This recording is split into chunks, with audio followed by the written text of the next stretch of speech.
खत्म हो जाने के बाद दूसरी फसल की बुआई की गई है। यह कौन सी फसल है आप बताइए, नहीं तो हम बताते हैं। 1 2 3 4 चलिए हम बताते हैं। यह बोदी की खेती की गई है और यहाँ पे बोदी की फसल लगाई गई है जो हार्वेस्टिंग हो रही है। बहुत ही बढ़िया तरीके से मल्चिंग का ड्रिप का इस्तेमाल किया गया है। और यहाँ पे देख सकते हैं कि दूसरे खरपतवार होने के बाद इस पर दवा मारने के बाद सारे अनवांटेड पार्ट खत्म हो जाने के बाद यहाँ पे खेती किया गया है। और मल्चिंग ड्रिप का भी इस्तेमाल इसमें लिया गया है और 2 लेयर में इसमें ड्रिप का इस्तेमाल किया गया है, क्योंकि 2 फसल एक बार में लिया गया है और 2 लाइन ड्रिप की बिछाई गई है, जिनसे इसमें पानी हर प्लांट में अधिक मात्रा में ये ना मिल पाए और जितनी मिलनी चाहिए उतना भी मिल पाए, क्योंकि ड्रिप के कारण यही ड्रिप के वजह से ही ऐसा देखने को मिलती है। और यहाँ पे बढ़िया तरीके से जो आपको जले फले दिख रहे हैं वो खरपतवार हैं जो नष्ट हो चुके हैं। और जो यहाँ पे हरे भरे दिख रहे हैं यही है प्लांट जो बोदी के लगे हैं। और इसको बोदी को फरने में लगभग 60 से 70 दिनों का समय लगता है। हार्वेस्टिंग करने में इतना दिनों का समय लगता है, उससे पहले ही हार्वेस्टिंग हम कर लेते हैं 45 दिनों में।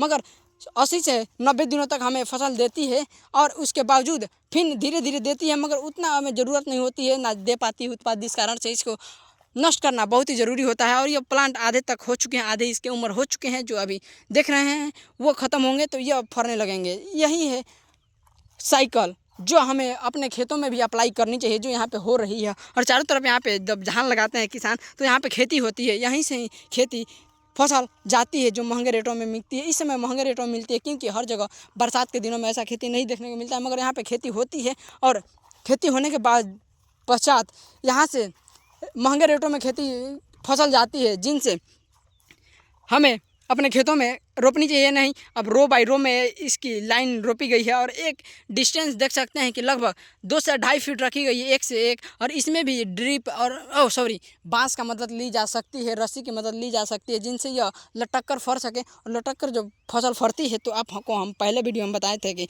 किस तरीके से उसमें ग्रोथ बहुत ही तेज़ी से देखने को मिलती है और मिलनी भी चाहिए। और क्योंकि जब हर फसल लटक कर फरते हैं तो उसमें ग्रोथ का पोटेंशियल बढ़ जाती है, उसकी लाइफ साइकिल बढ़ जाती है, जो उसकी अवधि होती है वो बढ़ जाती है और उसमें उत्पादन की क्षमता भी बढ़ जाती है और उसकी साइज जो फसल की होती है वो भी बढ़ जाती है।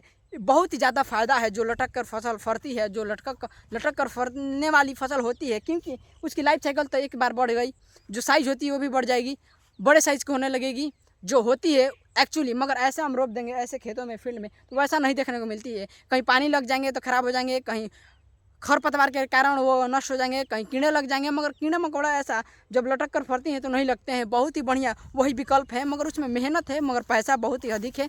और वैसे दिनों में खेती करें जिस दिनों में खेती ना हो। और ओपन फील्ड फार्मिंग में थोड़ा मुश्किलों का सामना करना पड़ता है, जिनसे हम आपको अवेयर रहने के लिए बताते हैं कि बरसाती के दिनों में भी ऐसा खेती किया गया है, आपको देखने को मिल रहा होगा। और यहाँ पे बोदी की खेती की गई है, मगर कैसे आप सोच सकते हैं, बरसात यह भी है मगर इसमें भी खेती किया गया है। मगर इसमें कुछ ध्यान रखी गई है, कुछ फसलों पहले ही लगा दिया गया है, कुछ अभी लगा दिया गया है। इसमें नुकसान होते हैं मगर उतना नुकसान जितना आप सोच रहे हैं एक बार में नुकसान हो जाएगा, ऐसा नहीं।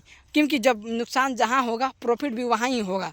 आप यह बात अवश्य ही सोच सकते हैं, जहाँ नुकसान हो तो वहाँ प्रॉफिट बहुत ही अधिक हो, तो जिससे आप आइए मत, वैसा ही खेती कीजिए जहाँ पे नुकसान हो फिर प्रॉफिट होंगी।